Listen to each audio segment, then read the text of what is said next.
Hello everybody, Adam Cleary from FourFourTwo, and I know you normally tune in for the sport, but today we've actually got the weather.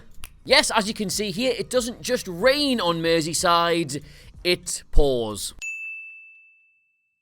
The massive headline coming out of Goodison Park yesterday was that Everton are potentially facing yet another points deduction, this time as a result of entering administration. Now, we're going to get into precisely what the reasons are behind this and how realistic the points deduction actually is and what potentially could make it worse or make it better. But the first thing to say is this is not related at all to the existing points deduction. We're not going to get bogged down in all the details of that because if you're an Everton fan, you're probably sick of hearing about it, but that was all FFP related. The club had overspent over a period of years and were punished as a result. They are obviously appealing that decision. The 10 points they were hit with may well be reduced at some point this season, but that's a whole separate thing. Put that to one side. This is new. And the crazy thing about it is this isn't even related to their current owners necessarily. It's more about their prospective owners, 777 Partners. Now, this is the American investment group that have a huge portfolio of sports and television and other brands and stuff like that. In September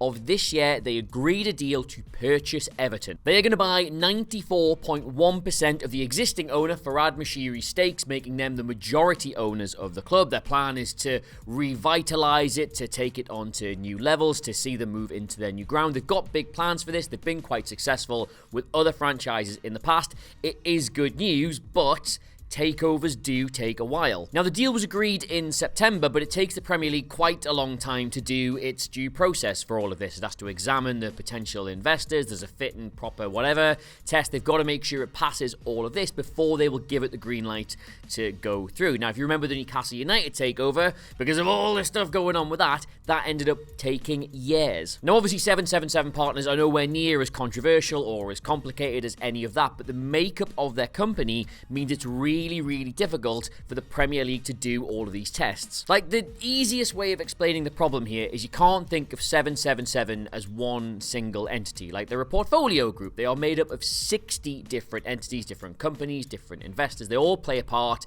in the management of this, so they all individually need to be assessed. That they have varying degrees of control with loads of different football clubs. Like, they own Genoa in Serie A, they've got a major stake in Hertha Berlin, Sevilla in La Liga, Red Star FC in France, Melbourne Victory in the A-League in Australia. But they also own the British Basketball League here in the UK, and one of its biggest teams, the London, should have researched this, Dunk Boys, I think that's what they're called, but it goes way beyond that as well. They're in film, television, media, insurance, aviation, I think, you name it, they've got a finger in it somewhere. So this is a really wide and varied group of companies and individuals that have a really wide and varied portfolio, so it makes it really difficult for the Premier League to do everything it needs to do, which means it's taking time. But, and not to sound like Doctor Who here, time is the problem. Moshiri and Everton's current ownership group are just not willing to continue to fund what they see as a completely failed operation. They don't want to put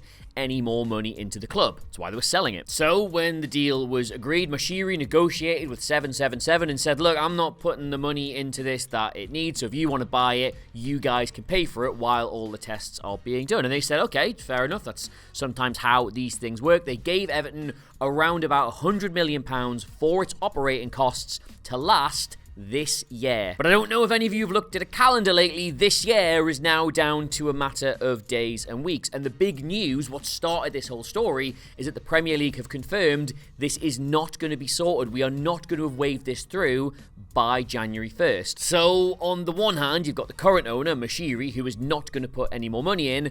And on the other hand, you've got the new owners who have put quite a lot of money in already, but aren't going to put any more. And the maths of this situation is that on top of all the money they generate naturally anyway, Everton need an additional £20 million a month to meet all of their operating costs, to keep the lights on, to pay the staff, to pay the players, to run as a business. And if you need an additional $20 million every single month and your original source of that has been turned off and your current source of that is about to be turned off, you're f***ed. To lay this out as simply as I can, right, in January 2024, which again is incredibly soon, Everton will not have the money they require to continue to do business. And if that happens, you enter administration. And if you enter administration as a Premier League club, there is an immediate points penalty. Now, you may remember this has happened once before, back in the 2009-2010 season. Portsmouth entered administration and they were hit with an immediate 9-point penalty. But just to slightly put your mind at ease here, Everton fans, this is the table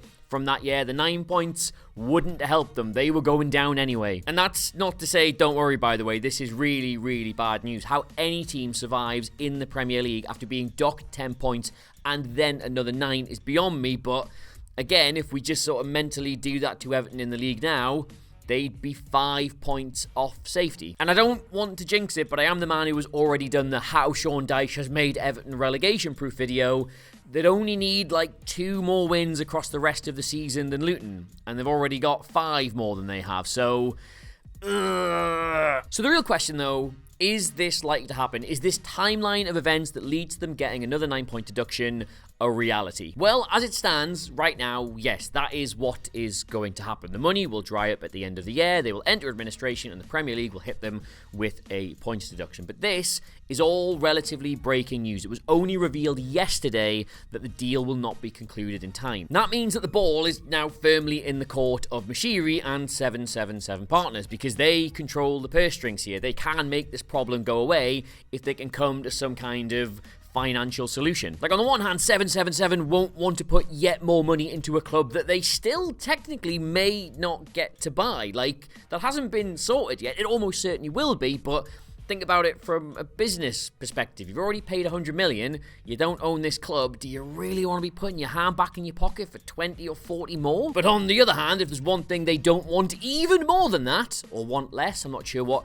good English is, it's to buy a club that is then promptly relegated out of the money-spinning Premier League, and they've got to spend money to get them back in there. So it's probably in their best interests to just sort this out. But whether or not they will, or whether or not that's something that's even possible to do in the next, like, 15 or 16 days when most of your staff are probably about to take long breaks for Christmas, I don't know. Like, here's a radical idea. Moshiri still owns the club. Why doesn't he get his hand into his fuck? But I mean, as ever, the people who are going to suffer from this are not the billionaire owners or the millionaire investors. It's the fans of a football team who've watched them be really bad for really long through mismanagement and now finally felt like they turned a corner and had a team they could support, but who are potentially going to be playing this season with near enough a 20-point handicap. But what I also really think is worth pointing out here is we're not just talking about a football club and takeovers and whatnot. We're talking about a business being unable to pay its staff. You know, not the millionaires at the top, the normal people who actually run it and do all the hard work. They might not be getting a pay packet in January, pretty much the hardest month of the entire year, to keep your head above water financially. So just never mind the football or the investments or the takeovers or any of that stuff like that's background noise. There is a real human cost to all this, and whether it's the new owners or the old owners, it doesn't matter. Somebody has to do the decent thing and not let this happen. But Everton fans, I mean, my God, how bored of all this must you be by now? Please let us know what you think is going to happen, what should happen, what have I missed from this story that's really worth talking about, all of that in the comments below, please. And if you did enjoy this video, please always do consider subscribing to us here on 442. We do loads of fun tactic stuff, that's what this is for, but we also try and cover the biggest stories in football, put some insight into them, and just make them for you. In the meantime, though, you can grab me wherever your social heart soars at Adam Cleary, Clery, the 442 socials in the corner of the video. And yeah, just until next time, what a mess. What a mess. Goodbye.